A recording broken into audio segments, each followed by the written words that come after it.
Come in. Habari Gani. Kujichagulia. How are you? I'm doing well. How are you? I'm doing great. Welcome to our Kwanzaa show.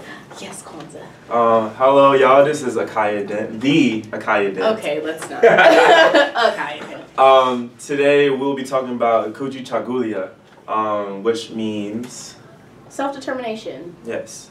So the reason why I chose Achaia for this principle is because for my 3 years knowing her, going on 4, exciting.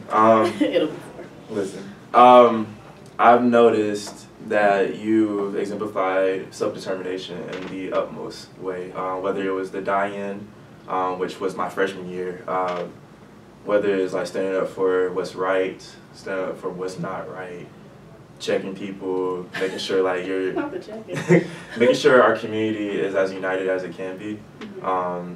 You're like one of the people I look up to, and that's why I became an orientation leader. Yay! Thank you. So Kujichagulia means self-determination. Is to define ourselves, create for ourselves, and speak for ourselves. And Achaia has done all these things. I have. Yeah. So what does Kujichagulia mean to you? I think Kujichagulia for me it's really deep for me.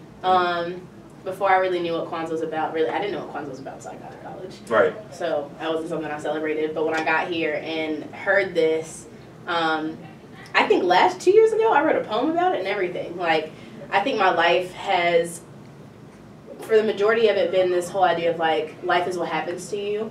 But as I get older, I realize that life is 10% of what happens to you, 90% how you respond. Yes. And so, just self-determination, so taking control of your entire life, like your own life.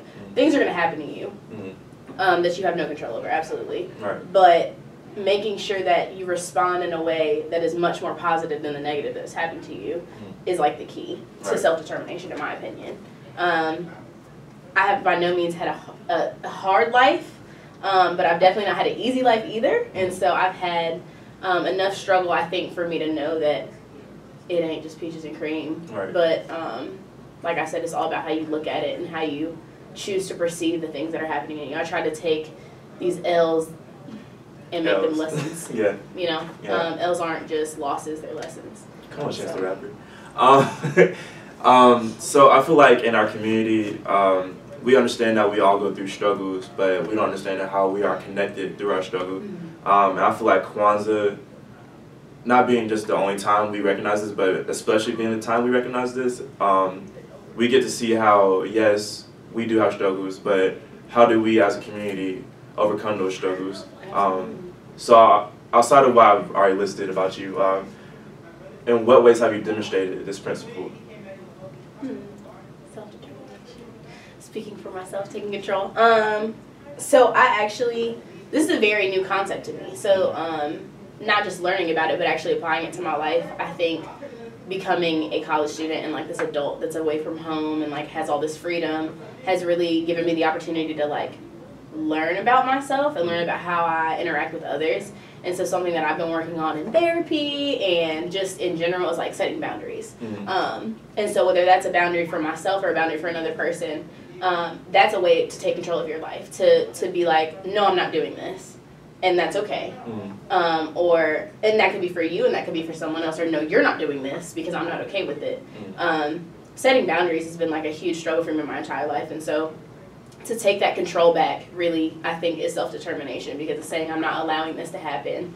And it's on my terms. And so literally saying that this is my world and you're living in it, which is kind of selfish, but I think to a certain extent you have to do that in order to live the life that you want to live, the way you want to live it. Because there's a certain point to which people will see your self-determination and say, I want to make you my token black. Exactly. Or I want you to do this and this, you're so involved, and I love that, don't get me wrong, but I get tired, and like there are things, and so you're not the only. Exactly. I'm not the only, and I'm not the spokesperson, and I'm not the token.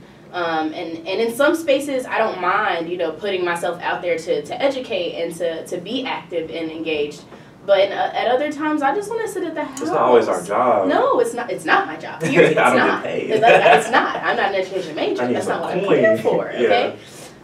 But aside from all of that, I think a big part of for my self-determination recently has been setting boundaries.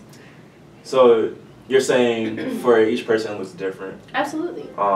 And I feel like in that instance, that's when we get into the conversation of self-care. Oh, yeah. And just like with self-determination looking different, self-care looks different for everybody. Absolutely. So yours is setting boundaries. It's one form. Yeah. I'm still working on self-care. Yeah. But yeah, that's one form. I think, and I think depending on the individual, self-determination is gonna have to look different, because like for a small business owner, that's gonna be taking care of their business, being like the CEO of their business. I don't have a business.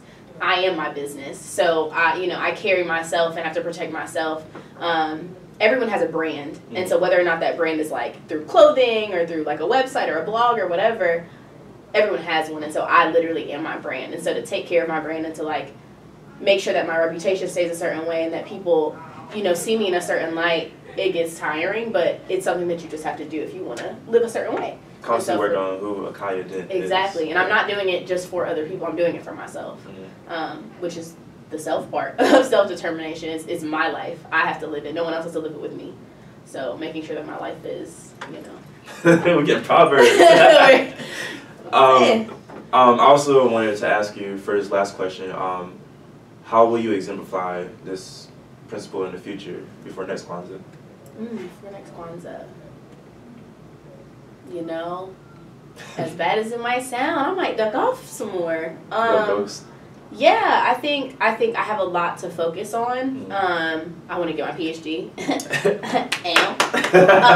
and that takes grad school and GRE prep and taking the GRE and interviews and things like that. And so, in order for me to get to a place where I feel comfortable reaching back to pull people with me, I have to take care of myself and take care of my business. And that may mean not being as engaged as I am on campus. If you don't see me, I'm around, hit me up. But I'm just trying to get my business straight. I'm just trying to get my stuff done so that I can put myself in an even higher platform to give more space to people. Speaking of platforms, you removed yourself from social media platforms too.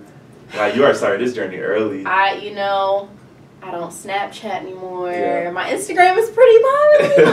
And I mean, I'll be on Twitter, but like, I think just, I don't know, I cut all my notifications off, so I really have to go out of my way to look for it. It's just really, self-determination. I'm really like working on myself so that I can live my life the way I want to live it. And give back to the community in the best way. Yeah. I've been doing that, but I want to do it better. So I have to take care of myself. You can't pour from an empty cup. You can only pour from overflow. Yeah. That's a proverb too. All right, Harambe. Hey, Harambe. Harambe. Thank you. You're welcome. There you go.